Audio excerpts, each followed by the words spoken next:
Okay, my name is Isabel, and I was just reading this book for a second time and decided I'm gonna record it for anyone who wants to listen. But this is A Woman's Guide to Power, Unbound by Kasia Urbaniak. And it's just chapter 1.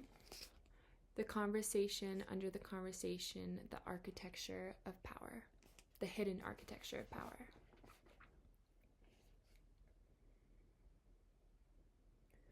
Women are furious. Instead of frolicking through fields of equal pay in the state-funded childcare our feminist foremothers fought for, we're hanging on by shredded fingernails to rapidly eroding fundamental rights. Sexual assault doesn't seem to disqualify a man from public office. Instead, they brag about it, like it's a qualification. And every news cycle seems to bring a fresh story featuring our girl children trafficked for the pleasure of wealthy, powerful men and covered up by their cronies. We know that it has never been more important for us to speak, to be able to communicate the truth of our experiences, to ask for what we want, to be able to articulate our vision for the future we want to live in and then make that vision happen. And yet what I hear most from women is self-blame.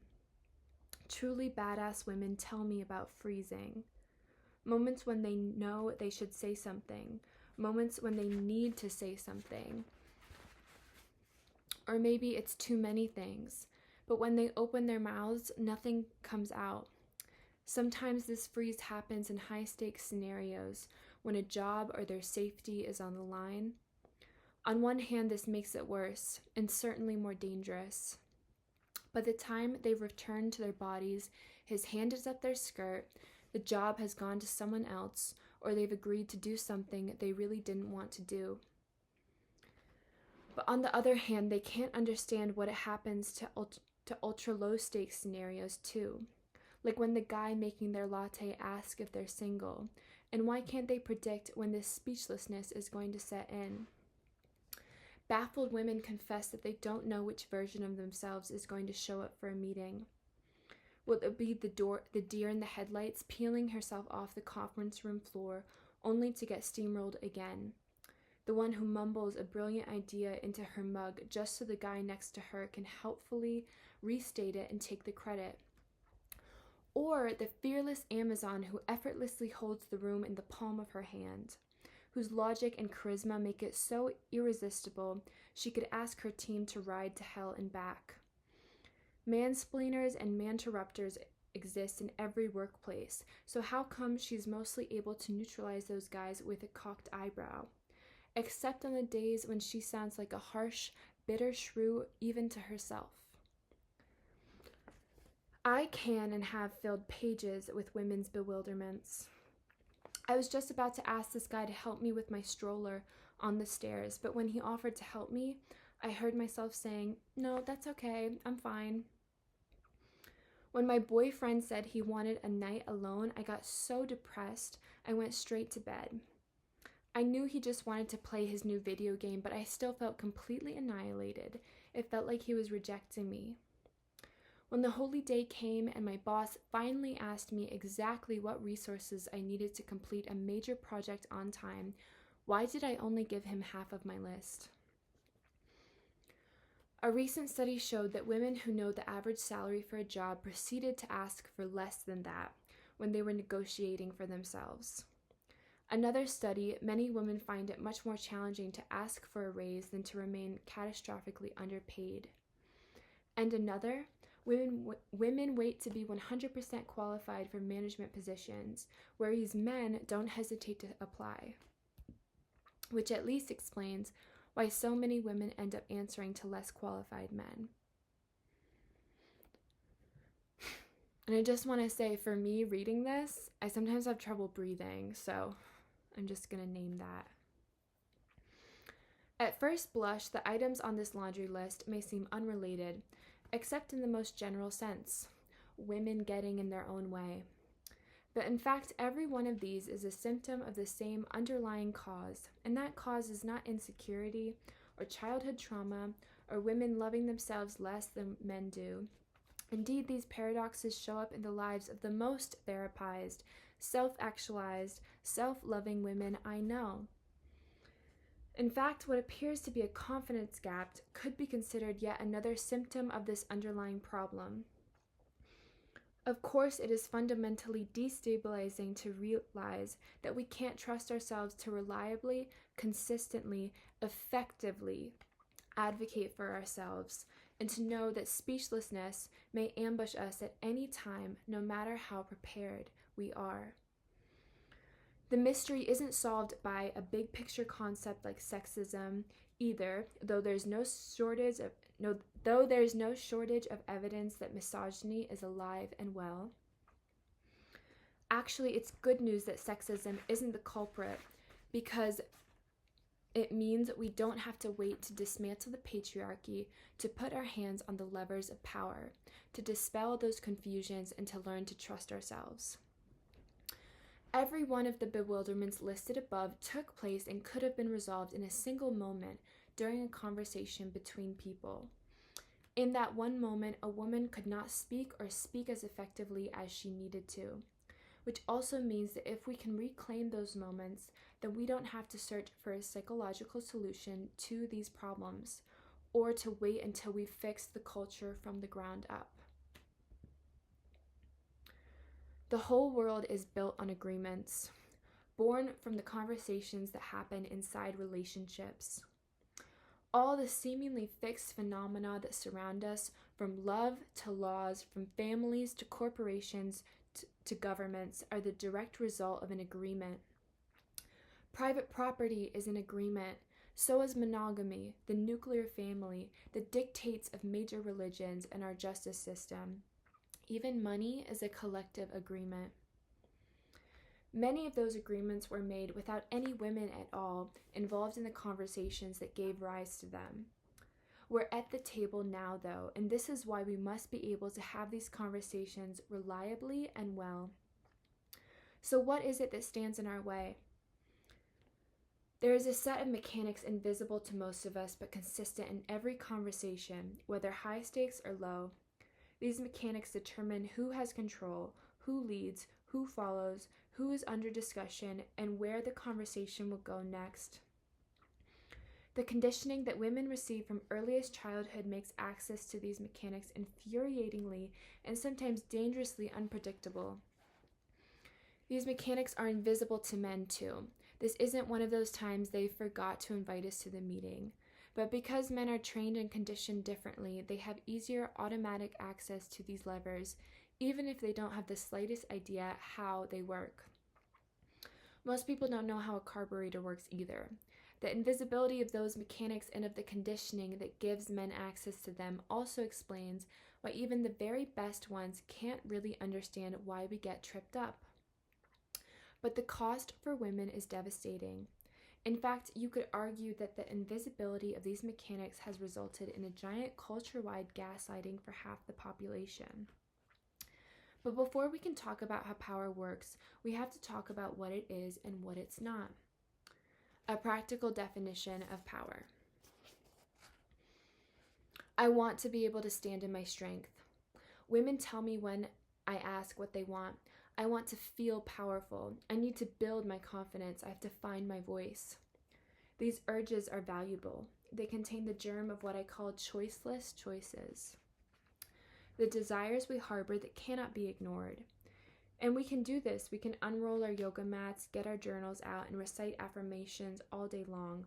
I'll be right there with you, and I guarantee we'll have a great day and end up feeling better rested than we have in years. But that's not power.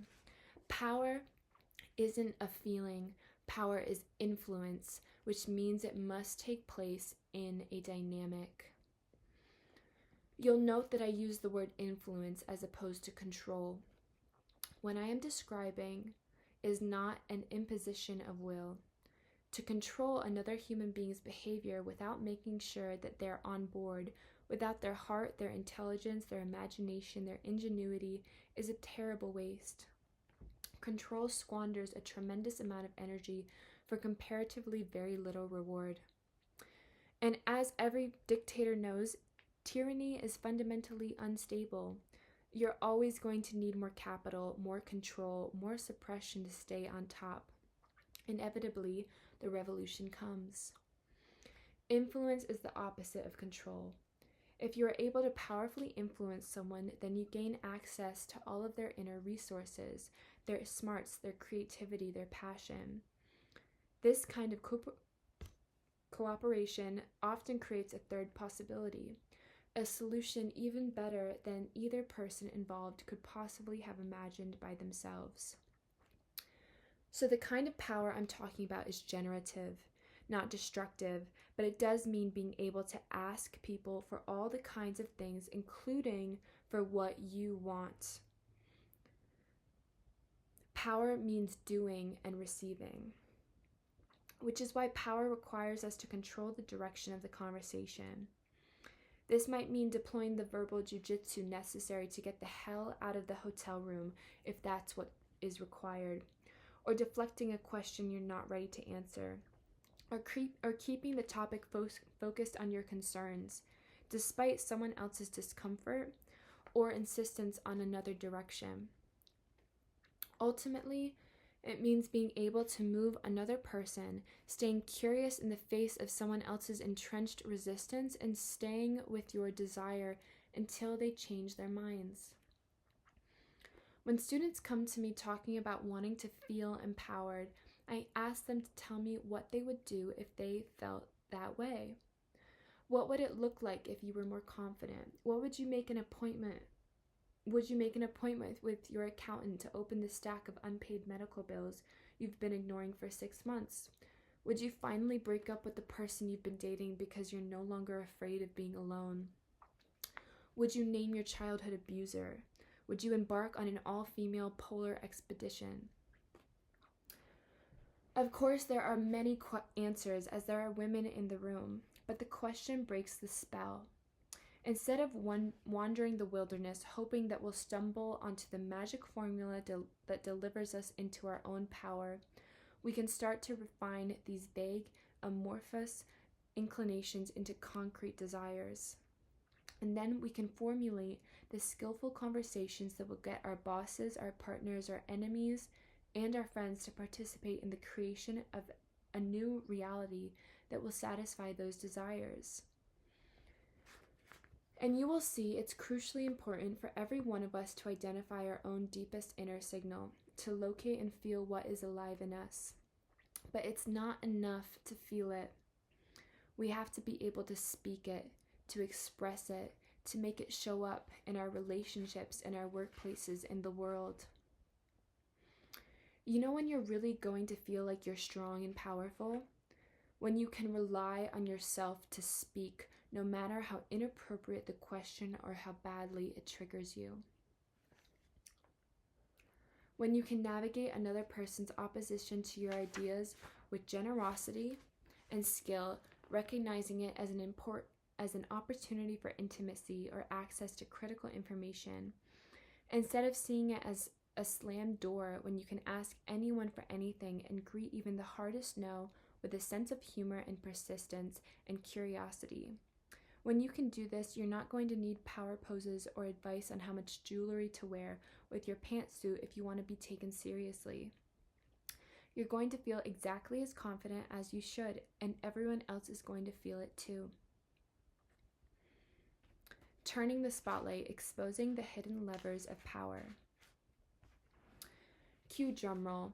It's time to pull back the curtain to expose the inner workings of power, to make the invisible visible, to throw flour on the ghost. To do this, I'm going to teach you a technique called turning the spotlight. This technique will get you off the spot when you're frozen, regardless of the circumstances or the stakes. It works equally well when a stranger asks when you're planning to have a baby, as it does in the moment after a movie mogul has thrown open his bathrobe. This technique will take you 10 seconds to learn, and while it may take you a little longer to master, we do have millennia's worth of conditioning to contend with after all. That's okay. We're going to spend the rest of this book getting you in fighting shape. Here it is. The next time you find yourself speechless and on the spot, opening and closing your mouth like a goldfish without the slightest idea what to do or say next, ask a question. Don't explain yourself, don't justify your position, simply ask the other person a question about themselves. It doesn't have to be a witty zinger or a setup for Katharine Hepburn-style repartee. In fact, it can be a complete non sequitur. Do you swim with sharks? Or where'd you get that tie? A single question will break the freeze. To go one step further, swinging the spotlight so it's shining in his eyes instead. And this is the part that's going to take a little training. Ask another question, and another one, and another one. Don't stop until you've got him where you want him. That's it. It works every time. Why and how it works is the story of this book, but I can give you a sneak preview. There's two, simply put. Sneak preview there too, simply put. Turning the spotlight works because asking a question reverses the flow of attention. And control over the flow of attention is power. Animal bodies communicating. I came to this realization about power and attention in an unusual way. I spent 17 years studying to become a Taoist nun, traveling around the world to study martial arts, Chinese medicine, and alchemical practices with people. So knowledgeable and skilled, the work they did seemed like magic. I paid for my studies and travel by working as a professional dominatrix. It was one of the most expansive, beautiful periods of my life. One year, I spent a week in the desert with a martial arts master. Outside his house was a labyrinth made of discarded school decks piled high into walls. His students had to run through that labyrinth blindfolded without touching any of the desks. To do this, they had to sharpen their senses, becoming present to every subtle cue, like a wolf running wild through a dark forest. After one of these incredible training sessions in the desert, I flew back to New York City to work at the dungeon, except that it was sleeting, and even the most dedicated submissives won't brave New York's wintry mix. The other women in the lounge balanced Chinese food containers on shiny, thigh-high boots and joked about the rom-com on TV. But in my heightened sensory state, their laughter felt abrasive, and the smell of the food nauseated me. So instead of joining in, as I might have a week earlier, I fled to a quiet windowsill where I could be alone. Sitting there, feeling the cold glass against my skin, absorbed in the surreal transition between my sensory expansion in the desert and the crude realities of the dungeon, I picked up the dog training book Mistress Josephine had brought to help with her new puppy. The premise of the book, although I understand the trainer himself is now under some scrutiny, oh boy, for both animals and women, is fairly simple. Most people make the mistake of treating their dog like he's a human. Your dog doesn't understand words. He registers what your body and tone communicates. So if you tell him to stop eating the couch in a soft, pleading voice, it reads as praise. He's listening to what your body and tone of voice are saying, not your words. And the message he gets is that he's the alpha, in charge of the pack, which means you've put him in an impossible situation. How can he lead his pack, feeding them and keeping them safe, when food arrives unpredictably and in bowls, and enemies approach constantly, delivering FedEx packages and pad thai?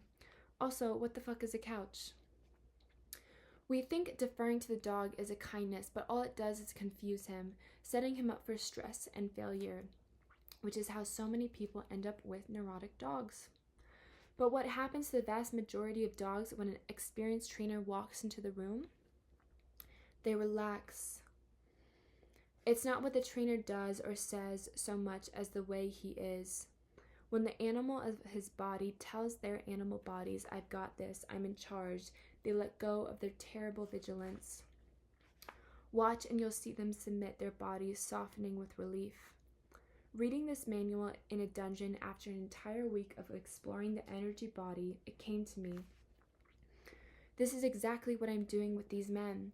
They say they want bondage or a foot fetish session, but what they really want is to be fully held in somebody else's attention. Someone with enough energetic authority that they relax and begin to feel themselves. And so, that wet, freezing afternoon, the energetic work I'd been doing in the desert crashed into the energetic work I'd been doing at the dungeon. Josephine's dog training manual turned out to be the spark required to illuminate a whole new way of seeing for me. What if humans weren't just forgetting that their dogs were animals, but forgetting that other animals are too? All living creatures communicate, although only humans have language. A huge amount of what we say happens non-verbally, and it goes way beyond body language. Energetics are how you know in an instant whether someone is an attacker or a healer, or the way someone's physical presence can soothe or disconcert you, even before they've said a word. What I wondered was, what if we could feel and meaningfully direct what our animal bodies were saying to one another? Becoming aware of this primal conversation under the conversation is one of the most powerful communication tools we have. We cannot talk over what our bodies are saying to one another. That revelation would prove to be the cornerstone of everything I would do at the school I founded a few years later. In a flash, I understood that both the Taoist nuns and dominatrixes I most admired were powerful precisely because they could control that conversation under the conversation. And it wasn't through a self-conscious manipulation of their body language. Instead, they did so just as a successful dog trainer does, with something far more powerful and primal: their attention. Power moves with attention. What I had been learning in the desert, in the dojo, and in the dungeon then could be summed up this way: the art of attention. The attention dictates where energy is, the juice, the chi, the life force, in any given interaction. It is how our animal bodies communicate with one another. Language is important, so are physical gestures, but more important than both is where the attention is. That is why real power is available to you, whether you're the janitor or the CEO. Skillful awareness and mastery of where your attention is placed, not status or access to resources or a title, are what will put your hands on the steering wheel. And that is chapter 1.